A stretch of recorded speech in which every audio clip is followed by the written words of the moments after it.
au mois de juin 1965, est apparu ça, sur un relevé satellite dans la zone des îles de la Déception, au sud de l'Argentine. Les Russes ont tenté de saborder l'opération de renflouage sans y parvenir, malgré la violence de l'affrontement. L'objet volant a finalement été ramené sur la base d'Edwards, en Californie. Et 10 ans plus tard, le premier drone antigravitationnel à propulsion magnéto-hydrodynamique, ou MHD, a fait son premier vol d'essai dans le désert environnant la base d'Edwards. Et pas mal de prototypes ont vu le jour.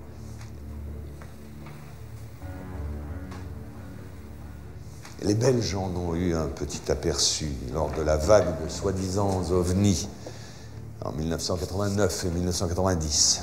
Le modèle incriminé était un Astra TR-3B ou un XR-7 de forme triangulaire et capable de voler silencieusement à plus de Mach 10.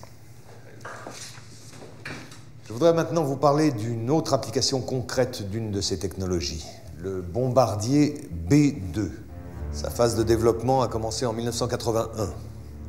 Le B-2 officiel, qui vola pour la première fois en 1989, va servir de couverture à un autre B-2 non conventionnel qui sera construit en parallèle. Ce modèle ultra secret utilise entre autres un système de création de plasma, exploitant l'écoulement de l'air ambiant comme générateur MHD. Ce système va provoquer une ionisation de l'air autour du B-2 qui supprime la résistance de l'air tout en assurant une furtivité totale à toute forme de radar.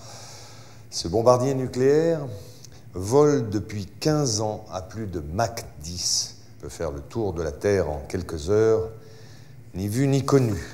Évidemment, ces recherches militaires vont susciter pas mal de retombées commerciales. Ces 10 dernières années ont vu apparaître des dizaines d'armements non létals, comme les e-bombes ou bombes électromagnétiques, ainsi que des armes à micro-ondes et bien sûr les lasers de puissance.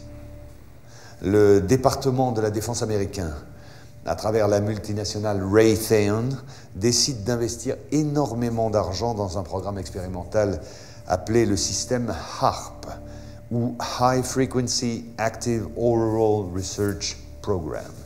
Et c'est tout un programme. Officiellement, la base en Alaska fait des recherches sur la ionosphère. En vérité, les possibilités réelles de l'installation sont énormes.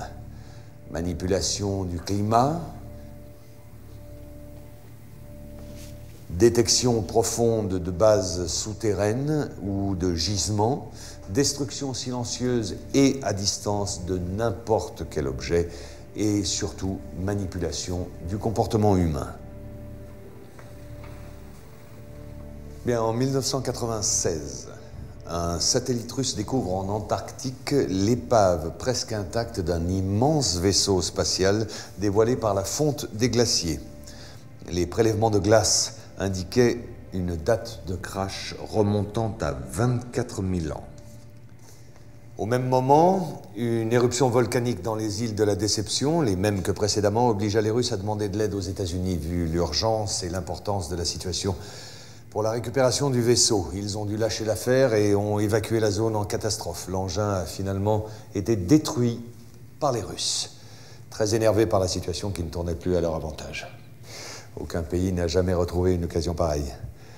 Et cette action stupide de mauvais perdant de la part des Russes n'a fait que conforter la position des Américains face aux extraterrestres.